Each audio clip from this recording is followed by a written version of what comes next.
dependiendo desde dónde se esté. Perdón,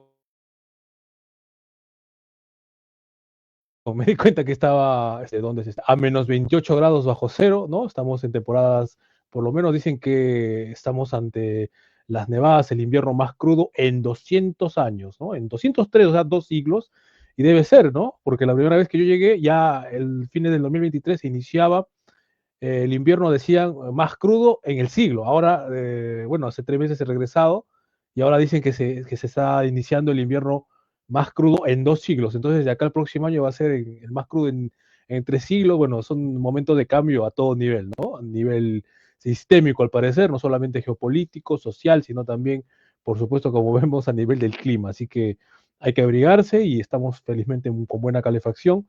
Y nada, estamos presentando la 12ª conferencia, como ya tenían anunciado. Disculpamos, por supuesto, ya lo hicimos, pero lo volvemos a hacer. En teoría, esto debería haberse estrenado ayer, sábado, 31, ¿no? de enero, pero bueno, por motivos X, hemos tenido que hacerlo justamente hoy día 1 de febrero, o sea, que estamos domingo, y de la mano con un gran amigo, un hermano a quien conozco personalmente y que me trató de la mejor manera en su natal Serbia, en Belgrado, y es el amigo Vuk Jankovic, que nos acompaña desde Belgrado en directo.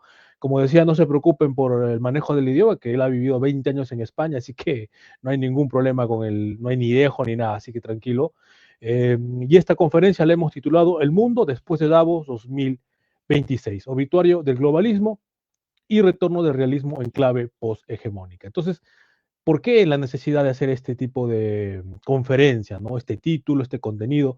Porque, bueno, ustedes saben que es bien famoso la conferencia de Davos en esta lujosa, suntuosa ciudad suiza, allá justamente en Suiza, ¿verdad? Claro, claro está, que siempre se ha dicho que es el espacio donde se reúnen las élites occidentales a negociar, ¿no? Cómo va a ser los destinos de sus grandes negocios, del mundo, de las políticas globales, etcétera, ¿no? Por mucho tiempo, por varias décadas, porque ya tiene más de 6 décadas, más de 60 años, de hecho ha sido la conferencia número 60 y tantos, se pretendió que, claro, que no, que efectivamente ellos daban la pauta de cómo tendría que llevarse las riendas de la globalización en el mundo, ¿no? Y la tónica en las últimas décadas justamente ha sido, ¿no? Una globalización a la manera anglosajona, liberal y últimamente progresista, woke, etcétera, y todo lo que ya conocemos. O sea, está por demás advertir al respecto. Pero en esta ocasión vamos a darle una perspectiva estratégica, justamente con Vuk Jankovic, que como digo es un experto en asuntos militares, geopolítica. De hecho, él está cursando está terminando una maestría de diplomacia y seguridad en la Facultad de Diplomacia y Seguridad de Belgrado. ¿Me escuchas? Bienvenido. Hola, muy buenas tardes, Carlos, ¿cómo estás?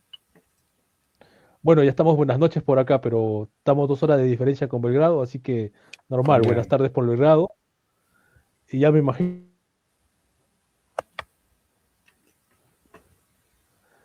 darle, claro, la bienvenida a nuestros contertulios, acompañantes de siempre, Julio Echevarría desde Perú y Juan Gabriel Caro Rivera desde Colombia, ¿no? Espero que se me escuche bien, tal vez pueda haber un poco de interferencia a veces, porque como digo, estamos en condiciones climáticas bastante adversas, así que 2 siglos del invierno más crudo, ¿no? En 2 siglos no es por gusto, o sea, puede pasar algo. Mientras tanto, bueno, bienvenido Book, bienvenidos caballeros. Damos por iniciada la sesión número 12, El mundo después de Davos 2026, obituario del globalismo y retorno del realismo en clave poshegemónica. Adelante, Book. bueno, comentar un poco los detalles post este panel de coordinación en Davos, ¿no? Digamos, y hacer un pequeño análisis del mensaje enviado por el presidente de los Estados Unidos de América, Donald Trump, que últimamente ha estado en el foco. Y es importante mencionar varios detalles aquí. Primero, antes de nada, dejar claro que los medios digamos, europeos, occidentales, no han transmitido por completo su mensaje, está sesgado, es difícil de encontrar todo el discurso. Un discurso donde él llegó sin ningún tipo de, digamos, de prescrito papel y dejó un par de pautas muy, muy claras. Es un mensaje que llevan tiempo enviando, pero parece ser que algunos no lo han entendido del todo y, bueno, con el paso del tiempo lo acabarán entendiendo de una forma u otra. Llegó a Davos y, bueno, envió, digamos, un mensaje a estas élites globalistas, ¿no? Y bastante contundente, ¿no? No va a tolerar estados que ellos consideren que pertenecen a su hemisferio y que ellos consideren que son anormales, ¿no? Que tienen la prensa censurada, no tienen un control serio de las fronteras, ¿no? Del estado, de las migraciones masivas, ¿no? Ese cambio estructural étnico forzado que existe en este caso en Europa, ¿no? Digamos, pero que afecta a todo el planeta. Y una serie de comentarios que hizo que no fueron transmitidos por los medios, ¿no? Dejó claro que las elecciones de 2020 fueron, digamos, utilizó una palabra amañados, ¿no? Robados, no sé cómo lo traduciría muy bien, y que habría consecuencias y procesos judiciales, ¿no? Entonces, acabó su discurso, cogió el avión y se volvió a los Estados Unidos, ¿no? Dejando ahí digamos, un vacuum, ¿no? de poder, dejando claro quién manda y, bueno, que la era de esta gente se ha terminado de una forma u otra, ¿no? A partir de ahí vamos a ver cómo se desenvuelve todo. Vivimos un deterioro de la seguridad internacional a nivel muy, muy rápido, se ha acelerado el tiempo, todos los escenarios, digamos, están en juego y vamos a ver qué va a ocurrir aquí. Lo que está claro es que, nos guste o no, ya estamos en un mundo multipolar y ya existe. Solo hace falta trabar sus fronteras y acordar cuál va a ser, digamos, sus zonas exactas de separación, ¿no?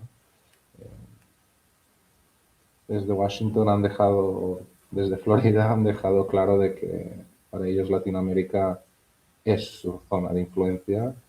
Algunos lo llaman patio trasero, otros un socio comercial, socio estratégico, etcétera. Pero aquí volvemos un poco a lo que ya comenté con Carlos anteriormente, de cuáles son las bases de un Estado soberano. Un Estado soberano, ¿qué tiene que tener? ¿No? Para poder no solo resistir los intereses de otras superpotencias, sino poder estar dentro del juego, no ser solo un observador lejano o un actor secundario, ¿no? Entonces va a ser un proceso muy importante para América Latina, para Europa y para todo el mundo, ¿no? Aquí, desgraciadamente, pues, digamos, lo que Trump considera que son sus adversarios ideológicos y enemigos, tienen pues una táctica de bunkerizarse estos 3 años, aguantar, ¿no? De que esto pase. No han entendido el proceso que ha ocurrido dentro de Estados Unidos, nos guste o no, con todos sus matices, pero lo que ha ocurrido en los Estados Unidos es una revolución conservadora. O sea, todo lo que ha existido hasta ahora, esta ingeniería social, ¿no? Que se ha vertido los últimos 25 o 35 años, está todo en cuestión. Se está rechazando y extrapolándolo en temas de pertenencia a bloques o estructuras que ellos consideran abiertamente globalistas. Lo hemos visto estos días, él ha salido de un gran número de organizaciones internacionales que él considera, no solo él, sino todo su equipo, su establishment, consideran que son instituciones globalistas. De hecho, los ha dejado con una oficina técnica con 2 empleados dentro, ¿no? Dejando una vez más claro que eran ellos quienes estaban detrás de estas instituciones de una forma u otra, parasitando el Estado norteamericano y viviendo a través de sus raíles internacionales, sobre sus raíles internacionales. Aquí es un doble, digamos, no sé qué palabra utilizaría, ¿no? Correctamente, challenge, ¿no? Para un desafío para otros países, porque aunque el globalismo ya abrió sus fronteras, ¿no? Se expandió sus límites, ahora a través de ellas llega el puro nacionalismo norteamericano.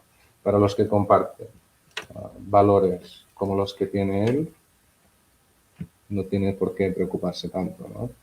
Los que no lo han hecho, lo que él considera que son sus enemigos, ultra izquierdistas, fanáticos comunistas, o lo que tenemos en la OTAN, ¿no?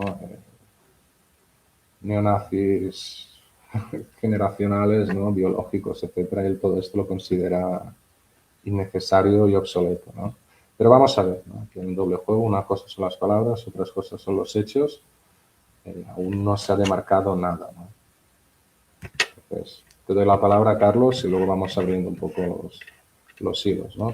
Pero bueno, esto para remarcar un poco, hacer un marco general, nada va después de lo que ocurre en Venezuela y después de Davos, ya no hay vuelta atrás. Quien entiende este proceso, si se adapte bien, porque no, pues se va a encontrar en el bando perdedor, digamos, ¿no?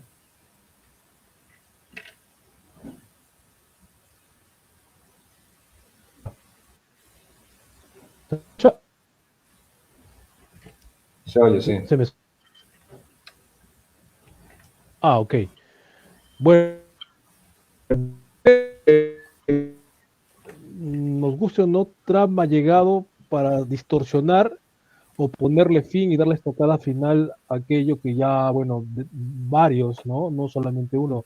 Desde hace tiempo venimos mencionando de que ese orden internacional basado en reglas que tanto pregonaban dentro del propio Estados Unidos, las alas neoconservadoras más recalcitrantes, encabezadas sobre todo por la señora Victoria Nuland, se cae, ¿no? Viene a caerse, ¿no? No porque, o sea, si no lo iba a hacer Trump, tenía que hacerlo alguien. Esto ya estaba como para decir, ¿no? Darle un golpe y bueno, y aconteció de esta manera. Tal vez, como hemos comentado con Juan Gabriel en más de una ocasión, no como quisiéramos, ¿no? Pero es lo que hay, es lo que tenemos.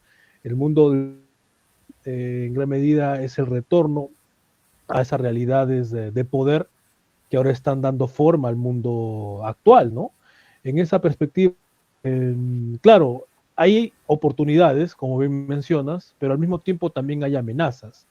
Yo quisiera, digamos, cotejar, ¿no? Las perspectivas con los contertulios, ¿no? Yo le cedo la palabra con esta breve eh, consecuencia, ¿no? Análisis de tu intervención, porque va a ser un ping-pong entre todos.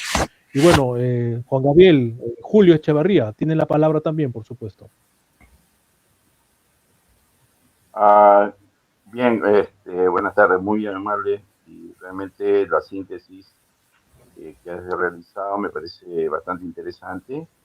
Yo me gustaría ver cuál es tu observación, tu comentario respecto a que se han dado algunos eventos simultáneos, ¿no? Aparentemente hay una bifurcación en el caso del discurso del primer ministro de Canadá, tratando de aglutinar a las subpotencias, incluyendo Europa, ¿no? Para aglutinarse y digamos, revivir el viejo plan de separar a Rusia con China, una alianza que es muy sólida, para mí es una quimera, pero el acercamiento de Trump, tomar control de América Latina y básicamente fortalecer su relación con Rusia, es algo que realmente me parece una estrategia absurda, pero sí es lo que está contextualizándose como hechos, ¿no? Ahora, hay algunos factores importantes dentro de estos despliegues, ¿no? El caso de esta intentona de querer derrocar el caso de Xi Jinping, ¿no? Hay factores como la situación económica, que es la que está generando toda la presión y todo el despliegue, ¿no? O sea, en América Latina la línea es expulsar a China, ¿no? En todas sus formas. Aquí en Perú lo estamos viendo de manera, digamos, muy burda, ¿no? Muy burda, pero lo están haciendo, ¿no?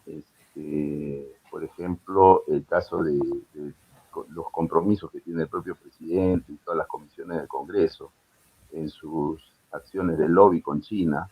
En todas las, aquí en China hay bastante inversión, tanto en concesiones como en empresas, ¿no?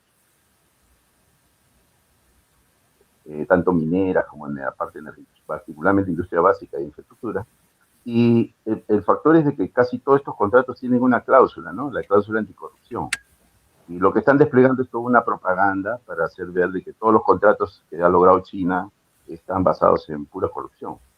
Ahora, Estados Unidos no está en condiciones de poder invertir un solo dólar, ¿no?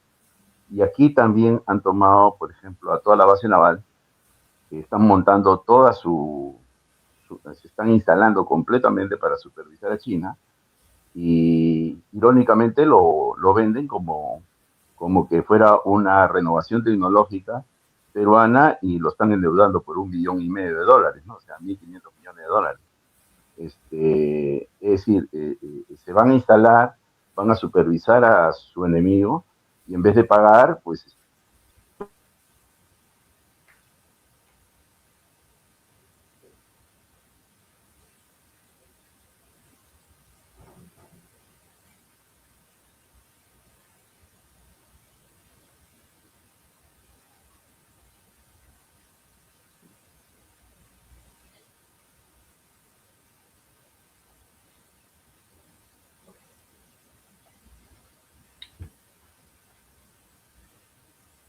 ¿Escuchas bien, Juan? Sí, yo te escucho. Parece que se le cayó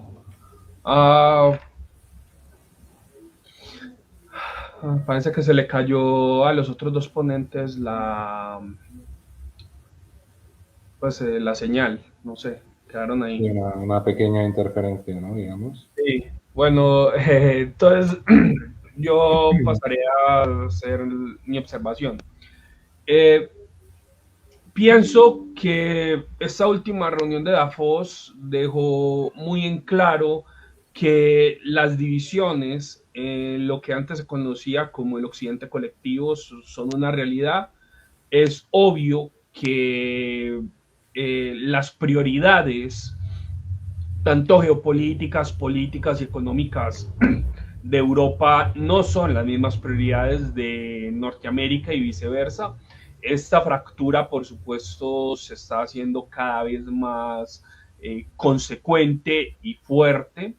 No es algo, digamos, que viene de ahora, es algo que viene desde hace mucho tiempo. Y geopolíticamente, pues, este eje atlantista que se había logrado unificar después de la Segunda Guerra Mundial, pues durante la Segunda Guerra Mundial y después de la Segunda Guerra Mundial, hoy en día está entrando en una especie de colapso.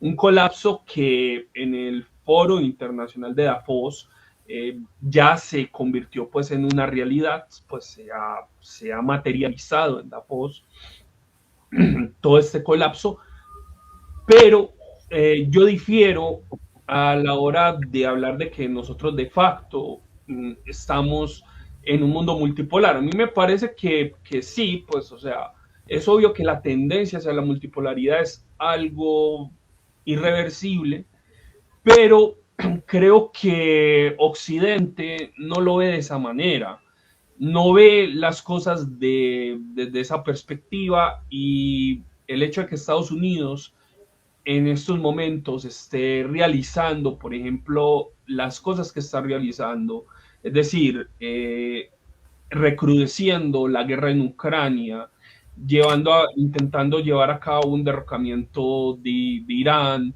presionando a China, son en realidad manifestaciones de un intento de mantener la unipolaridad de los Estados Unidos en el mundo, fuera de que declare pues que pues revivir la doctrina Monroe de América para los americanos y América Latina como su patio trasero. Fuera de todo eso, o sea, fuera de esas ideas, Estados Unidos quiere, pues, o sea, quiere volver a afianzar su control a nivel global.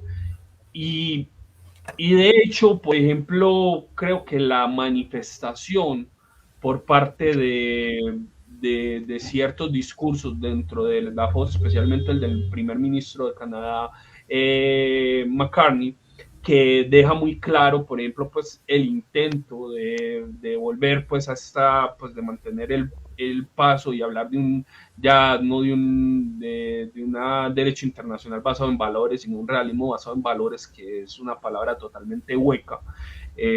Me parece que en gran parte todo ese malestar que están sintiendo los países del primer mundo, pues de Europa y Norteamérica, se debe en mayor o menor medida al hecho de que Estados Unidos está haciendo con ellos lo que durante mucho tiempo hizo con países, pues con lo que antes se llamaba los Rogue States, pues o lo que se llama los Rogue States, es decir, los estados canallas, estados como Siria, como Corea del Norte, como Irán, como Rusia, como Irak, que eran estados que sufrían, por ejemplo, bloqueos constantes de los Estados Unidos, sanciones y demás, que el mismo McCartney reconoció que el derecho internacional era una ilusión, siempre lo fue, pero era una ilusión con la que todos pues supuestamente convivían, pero ahora que esa ilusión no solamente se está resquebrajando totalmente, sino que ya se resquebrajó incluso para los países de la Unidad Atlántica y del Occidente colectivo. Ahora estamos viendo ese retorno, digamos, de todas esas teorías realistas que habían sido ignoradas y habían sido despreciadas constantemente a lo largo de la historia, pues o a lo largo pues de estos últimos 30 años, en los cuales pues Occidente había querido marcar la pauta de la humanidad. Ahora bien, el problema es que, por ejemplo, siento que en Occidente esa idea de marcar un rumbo hacia la multipolaridad y reconocer actores no occidentales no está para nada consolidada, ni siquiera se plantea a la orden del día. De hecho, por ejemplo, si uno lee revistas del establishment internacional occidental, como lo es Foreign Affairs, que es una de las revistas donde expresan abiertamente los dirigentes y los grandes intelectuales, digamos, que marcan las pautas de lo que se ha llamado pues la globalización. Si uno revisa prácticamente los artículos, y yo lo he estado haciendo en los últimos meses, cuando surge el problema de la multipolaridad, sin importar la corriente política a la que pertenezcan todos estos autores, ellos rechazan abiertamente la multipolaridad. O sea, ya sean, por ejemplo, neoconservadores, neoliberales, nacionalistas, otanistas, atlantistas y demás, todos están en contra de la multipolaridad. O sea, no quieren hablar de la multipolaridad, no quieren reconocer la llegada de actores no occidentales dentro de este club muy exclusivo que había creado Occidente durante los últimos 100 o 200 años. Y en la medida en que eso continúe así, el conflicto de este choque entre esta unipolaridad y la multipolaridad va a continuar. Porque, por ejemplo, todo el mundo sabe, pues, o se sabe, pues, dentro del derecho internacional y dentro de la historia del derecho internacional, que en gran parte, pues si eso es una realidad, en gran parte la incapacidad de los sistemas internacionales anteriores, pues antes de la Primera Guerra Mundial, de integrar, por ejemplo, a las élites alemanas y japonesas en sus estructuras, llevó a un conflicto mundial, llevó a dos conflictos mundiales. Si lo que hoy, por ejemplo, Occidente quiere hacer es evitar el hecho de que se integren dentro o que se produzca, por ejemplo, un orden internacional al margen de Occidente, guiado por élites como la China o la Rusia, que no han conseguido integrarse incluso a pesar de sus propios esfuerzos, a pesar de la aceptación de la democracia liberal en Rusia y del capitalismo, o del capitalismo de mercado, por ejemplo, en China, con la OMC, a pesar de todo eso, no ha habido una capacidad de este sistema basado en reglas que antes existía, de integrar a estas élites dentro de sus sistema político. Entonces, por supuesto, no se puede esperar nada más que haya un conflicto a gran escala. Y eso es lo que nosotros estamos viendo actualmente. En Davos, yo creo que el discurso de Trump, que fue el que más marcó la pauta, y luego el discurso de McCartney, creo que dejaron muy claro que no hay una solución real en estos momentos para los riesgos que se están enfrentando, y es probable que Davos, como plataforma de la globalización, si las cosas continúan así, no se sabe si se celebrará, por ejemplo, el próximo año, porque precisamente el mismo proceso, pues la misma realidad política que está marcando el mundo actualmente puede llevar a un colapso. Bueno, eso es todo lo que yo quisiera agregar, pues, a lo planteado actualmente. Sí, bueno, me gustaría hacer un pequeño inciso. Los mecanismos que fallaron para la Primera y Segunda Guerra Mundial fue la incapacidad de la Liga de las Naciones de poder actuar sobre el terreno y prevenir el tipo de conflicto que para algunos que consideran que fue proyectado. Pero bueno, sin entrar en estos detalles, dejemos a los historiadores, ¿no?, un poco ocuparse de estos temas. La gente constantemente analiza los eventos actuales exclusivamente en base a eventos pasados, lógicamente, ¿no? Hace falta hacer un análisis cronológico, pero aquí tenéis que entender dos cosas. El mundo multipolar ya existe, sea cultural, étnico, lingüístico, etcétera, en los grandes polos. Aquí existe un problema que hemos heredado de la situación que hemos vivido en los últimos 25 años, ¿no? 35, digamos, después de la caída de la Unión Soviética, los conflictos que han habido en el mundo han quedado un poco lejos, ¿no?, de la órbita europea, de los demás países, y se entró en un ultra neoliberalismo donde todo se podía, ya no hay marcha atrás. Este es el nuevo modelo social, económico, etcétera, que ellos fueron experimentando y planeando sobre la marcha, básicamente.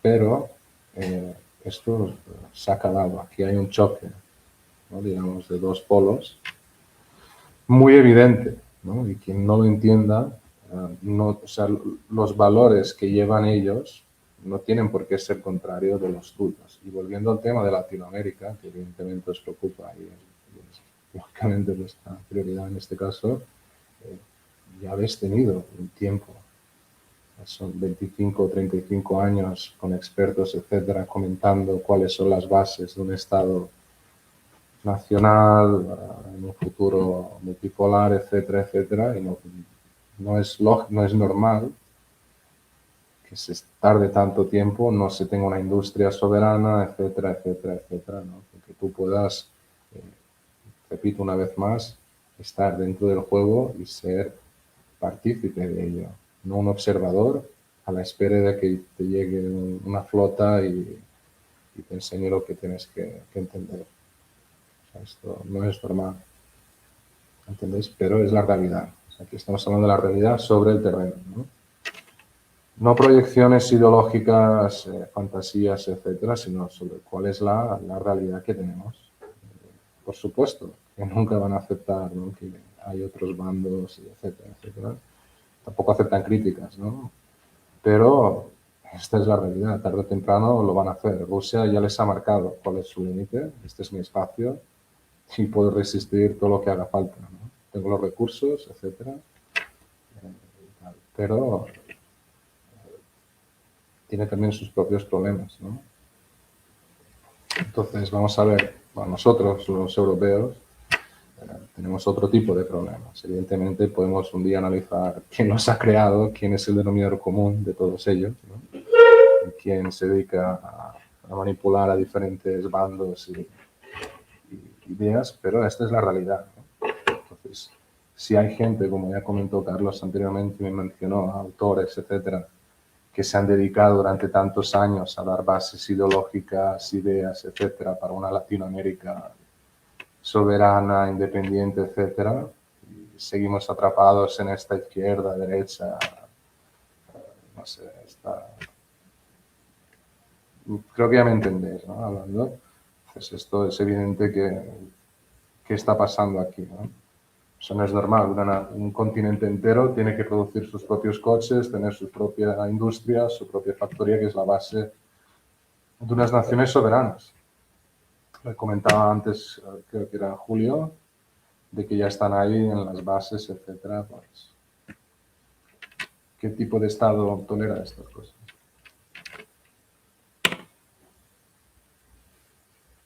Son Bueno, preguntas que tienes que haceros internamente, ¿no? Digamos. Hacia sí. dónde Adelante, va adelante, Book. Sí. China tiene su propia proyección, etcétera. Ya mencioné anteriormente, existen canales de comunicación, ¿no? Para evitar, digamos, un conflicto a gran escala, de que esto escale de una forma no controlada, etcétera. Pero paciencia, o sea, yo creo que podéis proyectar bien lo que dentro, entiendo una cosa, o sea, radicalismos, completamente en contra de esto, radicalmente todo o nada, esto no existe. O sea, tenéis que tener una comunicación, tanto en este caso, en vuestro caso con Estados Unidos, etcétera, y llegar a unos acuerdos lógicos en base a unos valores, etcétera. Volviendo a lo que ha ocurrido en los últimos meses, ellos tienen, digamos, un plan de seguridad nacional público, otra cosa es los otros, ¿no? Pero han dejado claro cuáles son sus, en tema Latinoamérica, pero también hacia Europa, cuáles son sus proyecciones más o menos, ¿no? Entonces, a partir de esto, pues puedes sacar tus conclusiones y adaptarte o operar a partir de ello, ¿no? Bueno, yo creo que acá en esta mesa, en esta tertulia, los presentes, y me incluyo, estamos conscientes, estamos claros de que el mundo ya no es propiamente unipolar. Claro, estamos en un tránsito, es un tránsito, o sea, es multipolar, claro, en tendencias, en megatendencias, eso ya está, creo que más que expuesto, ¿no? Por la realidad de los hechos. Estados Unidos sigue siendo, digamos, una potencia todavía con gran capacidad de ejercer poder en diversos vectores estratégicos, ¿no? Tanto en lo militar, lo económico, lo financiero, lo tecnológico. Eso es indudable. Sigue siendo el país más grande, rico y estratégico. Pero ya hay una novedad, una cualidad propia de esta centuria, donde eso ya no es suficiente para que pueda ejercer el dominio global, como hablaba Brzezinski, porque Rusia de por sí, con solo capacidades militares fundamentalmente, ha puesto en jaque esa hegemonía. China, con lo económico, por supuesto que también ha puesto en jaque esa hegemonía que ya como tal no se puede llamar. O sea, ya no hay espacio actualmente, en otras palabras, para una hegemonía global, una superpotencia global que lo fue en su momento por un breve periodo en la historia de la humanidad muy reciente, bueno, tras la caída de la Unión Soviética y ahora lo que estamos viviendo.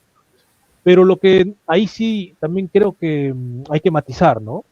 Pienso que todavía no se están poniendo de acuerdo del todo, ¿no? Si bien se ha dicho que hay una serie digamos, acuerdos, yo creo que Buck tiene razón allí, ¿no? Hay diálogo, siempre va a haber, o sea, por debajo de la mesa los servicios de inteligencia siempre están discutiendo, dialogando entre diversas, sobre todo entre las potencias, los servicios diplomáticos que están siempre filtrados por los aparatos de inteligencia. No puede suceder nada al margen de estas dinámicas, que es lo habitual. Sin embargo, si nos vamos a los hechos, o sea, también allí Juan Gabriel tiene algo de razón. Ucrania sigue siendo una problemática sin solución a la vista. Sigue fluyendo armamento, sigue fluyendo datos de inteligencia, independiente incluso del propio Donald Trump, ¿no? Sus servicios siguen haciendo ese tipo de injerencia. No olvidemos que no hace mucho hubo un atentado a la casa del presidente Vladimir Putin y que se le entregó justamente todo un informe al agregado militar de Estados Unidos acá en Rusia, ¿no? O sea, ya compadre, ustedes lo han hecho esto, ¿no? Lo sabemos. Entonces, o sea, eso es por un lado. Por otro lado, el tema de China, ¿no? China también ha dado que hablar últimamente con respecto a una serie de bajas que ha hecho el gobierno chino a altos mandos militares, importantísimos mandos militares, como consecuencia aparentemente de una infiltración. O sea, yo creo que ese tránsito, estamos en ese tránsito definitivamente, pero yo no sé en qué momento se pueda cristalizar. Y esa es mi preocupación porque yo estoy aquí en Moscú actualmente. Entonces, siempre me pregunto, ¿no? ¿En qué momento se ponen de acuerdo realmente y ejercen un pacto, ¿no? Yo tampoco estoy muy de acuerdo cuando se habla de una Yalta 2.0, no existe todavía eso. Sí, eso lo comentamos anteriormente. Sí. Ajá, yo creo que... Aquí ya estamos en un escenario más avanzado, ¿no? Digamos. Entonces, bueno, Juan Gabriel, te tiro la pelota.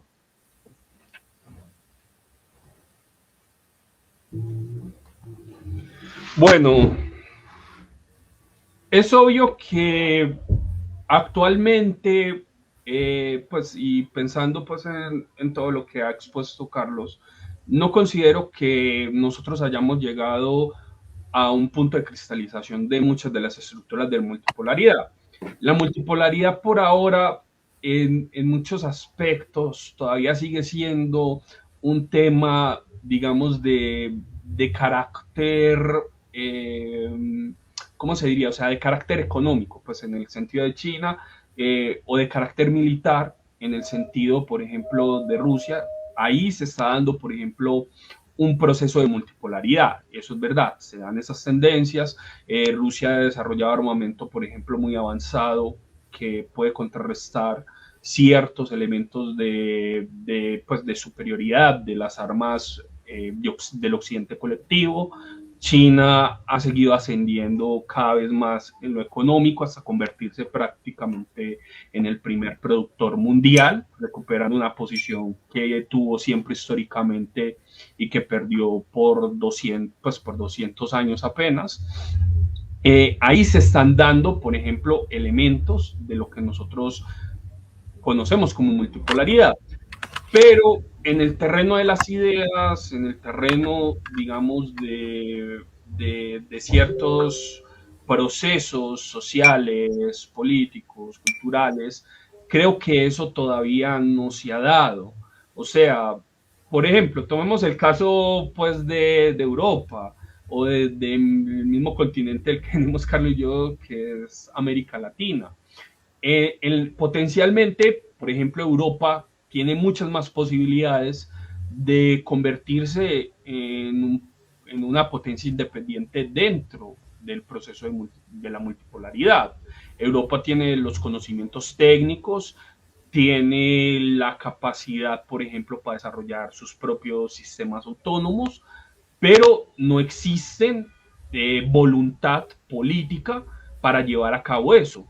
O sea, a pesar de la tecnología, a pesar de las capacidades del desarrollo, por ejemplo, humano que pueda tener todo ese continente europeo, Europa desde hace más o menos 15 años continúa disparándose una y otra vez en el pie, precisamente porque apostó todo a una alianza atlántica en donde todo eso ha salido mal. Ahora la situación de Europa es terrible porque lo que no se hizo en 20 o 30 años, cuando se pudo haber creado un euroejército, se pudieron haber alcanzado una autonomía estratégica basada, por ejemplo, pues en una geopolítica para Europa, ahora se encuentra, por ejemplo, con el hecho de que toda su frontera sur es un caos, todos los países del Mediterráneo sur son un caos terrible, el mundo árabe y el norte de África están en guerras sin fin, expulsando enormes masas de migrantes que llegan todos los días y caen a las costas europeas. Tienen al este a un imperio que está despertando cada vez más agresivo, pues, y es cada vez más agresivo hacia Occidente, y por el otro lado, su principal aliado al otro lado del mar, ahora los amenaza con una pistola, reclamándoles más dinero y pidiéndoles territorio. Entonces, en una situación así, no hay autonomía ni voluntad de conseguir la autonomía. Uno lo ve constantemente en la forma en que hablan los mismos políticos europeos. Todos, o sea, todos en general, eso se nota, que apuestan y siguen apostando por un mundo que no llega. Lo mismo pasa con Latinoamérica. A pesar de que existen pensadores, igual que en Europa, a pesar de que, pues, o sea, con pensadores tanto geopolíticos como filosóficos que han hecho muchos trabajos, pues, en Europa, hablando sobre la autonomía europea, se me viene a la mente, pues, desde Karl Haushofer, pasando por Jean Thiriart, pues, en Europa, hasta llegar, por ejemplo, a Lorenz von Lohausen, a Alain de Benoit y demás autores que han reflexionado sobre la autonomía de Europa, y lo mismo ha pasado, por ejemplo, en Latinoamérica. Aún así, dentro de los servicios políticos, dentro de la cultura, no hay, pues, o dentro de las expresiones culturales y de las expresiones políticas y metapolíticas, no hay una voluntad o una búsqueda de alcanzar, por ejemplo, esa autonomía. También lo mismo se aplica, por ejemplo, a Rusia y a China. En Rusia y en China, o por ejemplo, pues en una plataforma como los BRICS, no existe todavía una manifestación abierta de esa multipolaridad, digamos, en las ideas. O sea, si de facto hay una tendencia que está llevando hacia la multipolaridad, en las ideas, en las instituciones, todavía eso no se ha consolidado. De hecho, por ejemplo, las reuniones de los BRICS no dejan de señalar o de defender, por ejemplo, viejas posiciones que provienen, por ejemplo, de un liberalismo cada vez más muerto.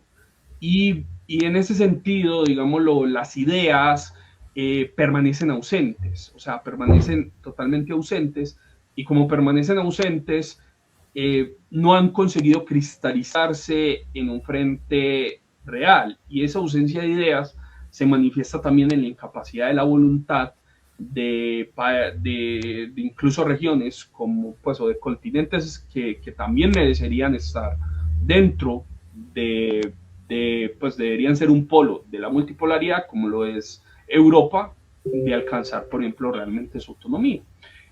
Y yo creo que ese problema todavía no se ha solucionado, a pesar de que existen teóricos, de que existen marcos de análisis para llevar a cabo esa autonomía, tanto política como económica, como comercial y cultural.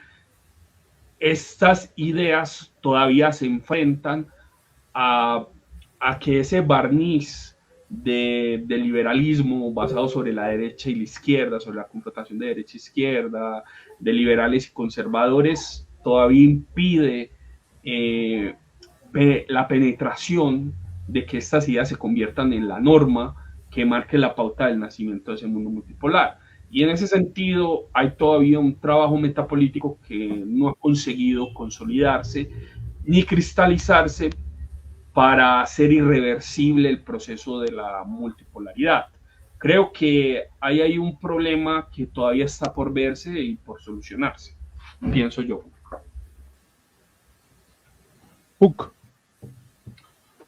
Sí, me ha gustado lo que has comentado antes, en términos de que existe gente, existe potenciales, etcétera, pero no se consigue, digamos, no hay voluntad política, ¿no? Esto que has mencionado en el caso de Latinoamérica y en Europa. ¿Qué te dice eso? O sea, aquí hay un problema, ¿no?, entre la clase dirigente, que está desalineada con los intereses de la mayoría de la población de esa nación. Están ahí, en realidad, para frenar tu potencial, no para liberarlo. Entonces, este es el problema. Si no lo has hecho a tiempo, pues vendrá alguien que se puede quedar ese potencial para sí. Fijaos últimamente, ¿no? Todo lo que hemos vivido, se habla abiertamente de minerales raros, se escanea, etcétera. El cuero terrestre,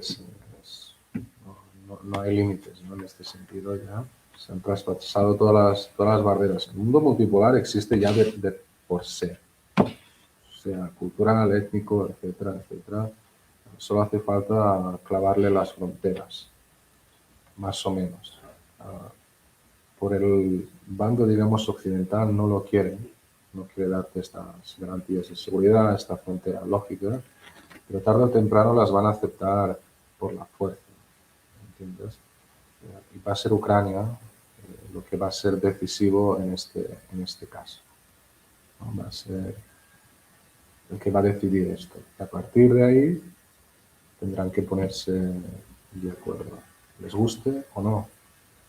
No están en una posición de ellos proyectar lo que les conviene o lo que imaginan, etcétera. Esto se acabó. Aprovecharon ese vacío después del derrumbamiento de la Unión Soviética, tomaron ventaja sobre la población suya propia en muchos sentidos. Por ejemplo,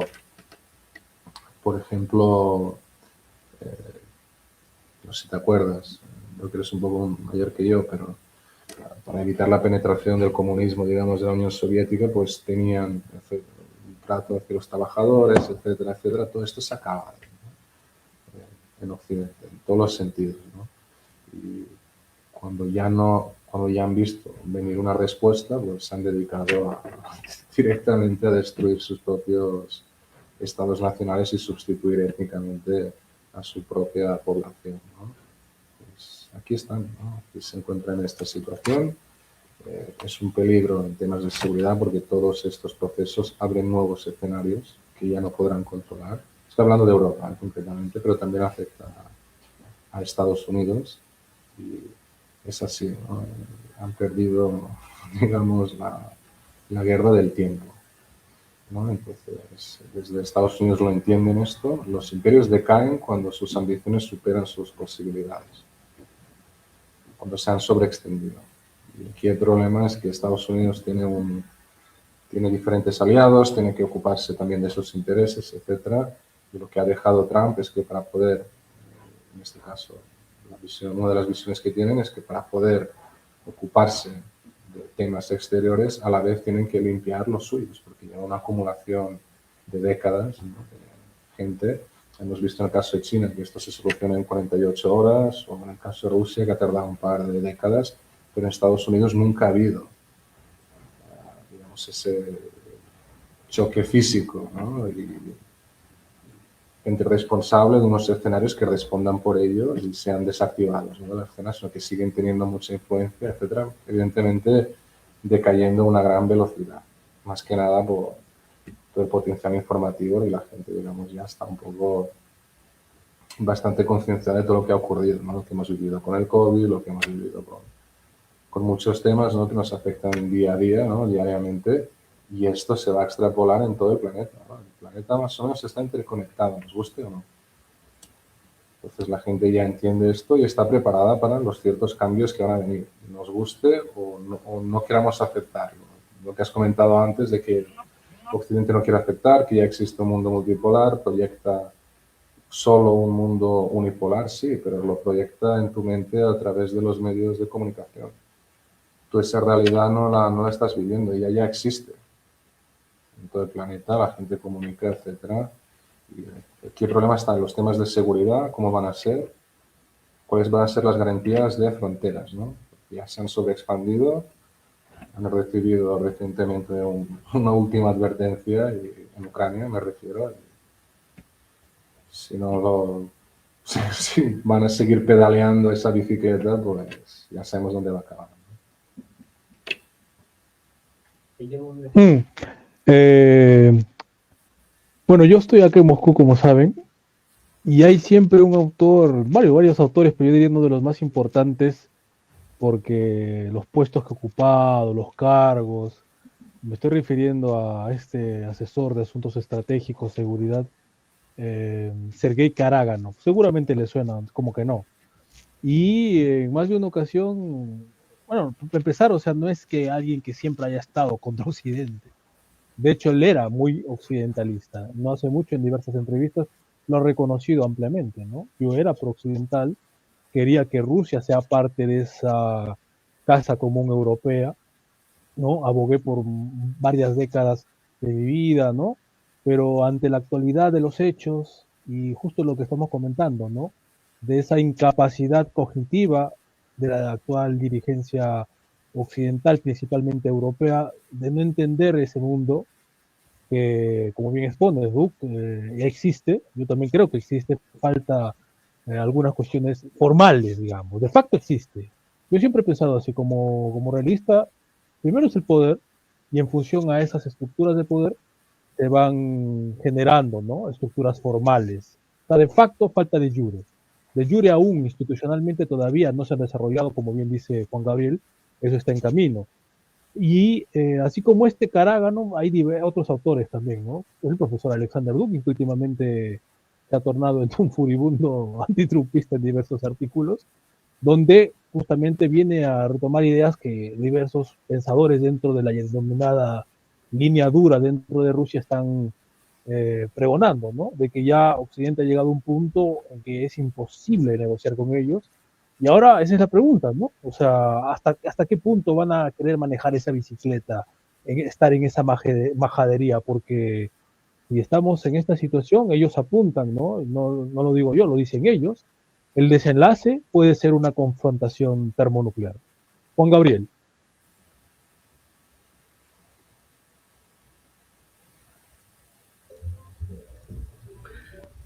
Pues, citando a Kagarano y hablando sobre ese tema, muchas personas, y eso también es uno de los temas que yo creo que es falso, que se ha regado alrededor de todas estas cuestiones que estamos hablando, es el problema de que la gente actualmente quiere reducir la situación de la soberanía al término de las armas nucleares. Kagarano, de hecho, hace poco habló de eso, habló de que hoy en día la soberanía ya no solamente son las armas nucleares. Hay otras formas de intervención, y de hecho yo creo que la guerra de Ucrania, y en eso estoy de acuerdo con Buch, la guerra en Ucrania marcará el principio, pues el resultado de esa guerra marcará el principio o no de la cristalización de la multipolaridad.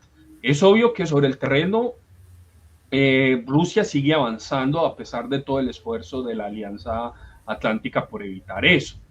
Pero el resultado final de esa guerra, que ya pues ha durado lo mismo que la Primera Guerra Mundial, marcará en gran parte el hecho de que el mundo multipolar se consolide. Yo creo que en eso estoy de acuerdo con Buch, totalmente de acuerdo. Pero ahora bien, el problema de la soberanía, reducirla, por ejemplo, al hecho de que si tienes armas nucleares eres soberano o no, me parece que ha sido totalmente dejada de lado.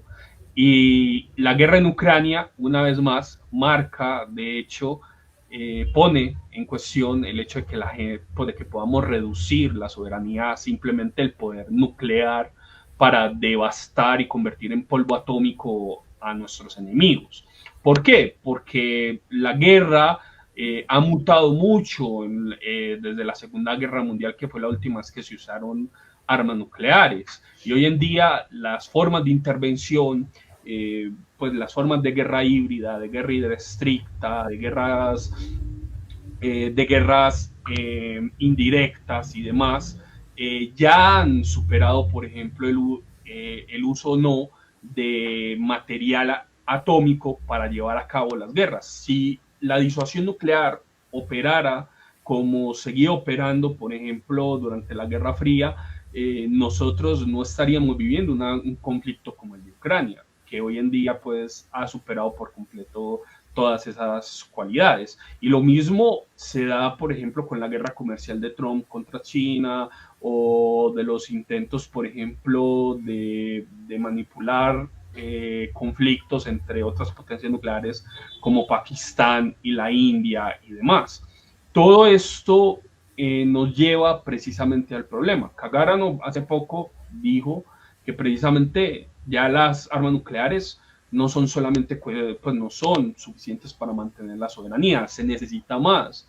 Y en ese sentido, pues volvemos a lo mismo, al problema de las ideas. Una de las cosas que se está volviendo cada vez más consecuente en el mundo contemporáneo y de las que se habla más es que las guerras híbridas son principalmente guerras cognitivas y se usan como medios, por ejemplo, para llevar a cabo operaciones cognitivas sobre las poblaciones de diferentes lugares y diferentes estados que en el papel siguen considerándose como soberanos, ¿cierto? Entonces, por ejemplo, pues existe una industria muy grande, muy fuerte y muy organizada sobre el tema por ejemplo, pues estas guerras cognitivas y guerras no convencionales.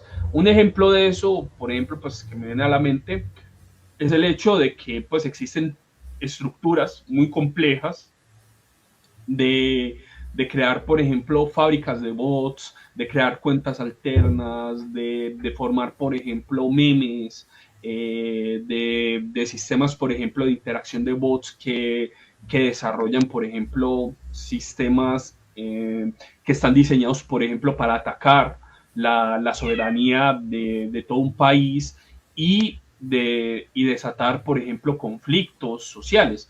Por ejemplo, Serbia el año pasado vivió eso, vivió una constante desestabilización de su propio gobierno, de Vučić, atacado pues con manifestaciones y demás, en donde, por ejemplo, todos estos actores intentan influir indirectamente sobre un país como lo de Serbia, que en el papel es soberano, pues obviamente no tan soberano como lo era Yugoslavia, pero que estaba ahí. Y otra vez volvemos al problema. Cuando Kagarano dice que ya las armas nucleares no son suficientes para mantener la soberanía de un país, precisamente y entramos en el problema de la guerra cognitiva, volvemos al problema de que es necesario contar con una idea de futuro sobre estos países. Y precisamente como Europa carece de una idea de futuro, Latinoamérica también carece de una idea de futuro, China y Rusia están construyendo, mal que bien, ya sea a las malas o por la fuerza de las circunstancias, están construyendo su idea de futuro. A la larga, estas ideas de futuro pues se convertirán en la base precisamente para hablar, ahora sí, de la posibilidad de que exista, por ejemplo, pues de que se realice esa multipolaridad. Pero mientras eso todavía no suceda, seguimos en ese intervalo, en donde la soberanía ya requiere, por ejemplo, pues, cuestiones que van más allá del dominio del espacio, también requieren pues un dominio del ciberespacio, y de la mente de los ciudadanos que antes, por ejemplo, ya no se tenía. Y eso es un problema bastante complicado, especialmente con el auge de la digitalización de la conciencia llevada a cabo por la misma dinámica del desarrollo occidental. Book, para ir cerrando ya, porque nos acercamos a la hora. Sí, sí. Bueno, has tocado unos temas bastante interesantes, Juan, muy acertados. Se podrían hacer más matices y entrar en ámbitos más concretos, pero hay que ir con cuidado, hay que entender que también existen regímenes híbridos que son conscientes de esta situación y toman provecho de ella. ¿Entiendes a qué me refiero? Y sí, absolutamente. Se ha mencionado últimamente el tema de la disuasión nuclear y la utilización de armamento nuclear para exterminar al contrincario, al contrario, digamos, al enemigo. Bueno, algo que comentó Putin hace años, por ejemplo, el presidente ruso, de no hace falta tirarlas al final de la guerra, ¿no? La Segunda Guerra Mundial contra Japón, para proyectar sobre tus futuros adversarios, se lanzan automáticamente al principio. Entonces, esto es una parte, pero bueno, también existe otra. Hemos visto el caso de Maduro, una extracción, ¿no? Es suficiente para, con un trabajo de inteligencia, ¿no? Subversivo, etcétera, conseguir tus propios objetivos, ¿no? Sin necesidad de esto. Pero bueno, sin entrar en todos estos detalles, sí, esta es una realidad, ¿no? Se proyecta sobre la población y individuos que pueden molestar también son targeteados, digamos, atacados, etcétera.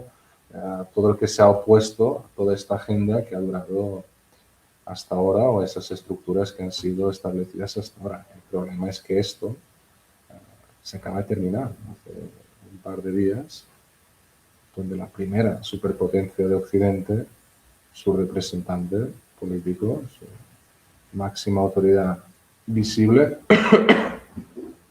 ha dejado claro de que él está fuera de estas estructuras, etcétera. Y aquí vamos a ver en qué nos encontramos, porque si han desechado la ONU, que digamos que tampoco ha sido muy respetado hasta ahora oficialmente el derecho internacional, ¿cómo se va a llenar ese agujero, ¿no? Digamos, ese vacuum? Aquí estamos en este problema. ¿Entendéis a qué me refiero? Un derecho internacional que se considera muerto desde los 90 en la Operación Tormenta contra los serbios de la Krajina, la agresión de la OTAN contra la República Federal de Yugoslavia. Podemos entrar en debates de qué había internamente, quién estaba en el gobierno en ese momento, en el otro, etcétera, pero el hecho es eso, ¿no? Se cometió una agresión brutal, etcétera, etcétera, y a partir de eso una revolución, ¿no? De color, digamos, y la instalación de ciertos individuos en las estructuras de poder, etcétera, y ahora pretender de que esto es un ataque contra la soberanía cuando tienes a esta misma gente en esas estructuras es un poco, tenéis que entender, ellos ya saben de que va a haber una organización civil contra ese tipo de estructuras que han, digamos, creado esta situación a través de gente en las esferas políticas, etcétera. Han creado el escenario político en cada país, ¿no? Y esta es la situación real que hay. Rusia está en otra situación. Pero el resto de Europa occidental y en sus regiones colindantes la situación es diferente. No pertenece a otro tipo de estructura. Entonces, quien entienda este cambio, ¿no? Quien se pueda adaptar o quien siempre ha pertenecido, ¿no? A este tipo de ideas de soberanía, etcétera, o quien ha resistido todo esto durante todo este tiempo, pues es la gente que tiene que tener la voz, es la gente que es necesaria en este momento, porque ya lo habéis podido leer en la estrategia de seguridad norteamericana o en otros, de que es exactamente la gente que buscan, ¿no? Con la que quieren colaborar. Ya no quieren estar con estos agentes, digamos, que han creado que han servido a estas estructuras hasta ahora, ¿no? Este es el mensaje claro que ha tenido el presidente norteamericano en Davos, llegó ahí, lo dejó claro y se fue. Y este es el problema que tienen, ¿no? En el caso aquí de Europa, pues no nos hemos despertado de un día a otro en esta situación. O sea, ha habido un gran proceso que ha durado todo este tiempo. Digamos, si te fijas, últimamente hemos tenido elecciones en Rumanía, donde un candidato vence las elecciones, no se le reconocen, es detenido, vuelve a vencer, le rechazan su candidatura, se impone otro. En Francia, farsas judiciales, ¿no? contra oponentes políticos, etcétera, etcétera, ¿no? Podemos hablar de guerras híbridas, etcétera, pero el hecho es este, ¿no? Y es estos son, digamos, los últimos coletazos de un sistema, una proyección política que aquí, pues, justamente estos días podréis leer sobre qué tipo de gente estamos hablando. Ujú. Bueno, señores, como saben, siempre nuestras políticas es no aprovecharnos del tiempo de nuestros invitados. Y ya pasó una hora, ha sido un intercambio bastante nutritivo, interesante, que abre perspectivas, discusiones, debates sobre el acontecer mundial a partir y a raíz de la intervención justamente de Donald Trump en la última edición del foro de Davos, que, como dije al inicio de esta conferencia, no es otra cosa que la estocada final, es finiquitar de una vez por todas algo que ya desde hace tiempo veníamos corroborando, veníamos informando, muchas veces tampoco se nos prestó mucha atención, pero bueno, el mundo ya funciona de otra manera. Davos ha sido el reconocimiento explícito y crudo de esa nueva realidad internacional, que nos guste o no nos guste, es la que estamos viviendo. Donde, como decía Buck, ¿no? El derecho internacional también, con Gabriel lo mencionó, citando a este ministro canadiense de apellido Carney, siempre fue una ficción, ¿no? Realmente siempre lo fue y ellos siempre lo supieron. Solo que, bueno, ante la realidad de los hechos, ya, como decimos, no se puede tapar el sol con un dedo, tuvieron que hacerlo explícito también.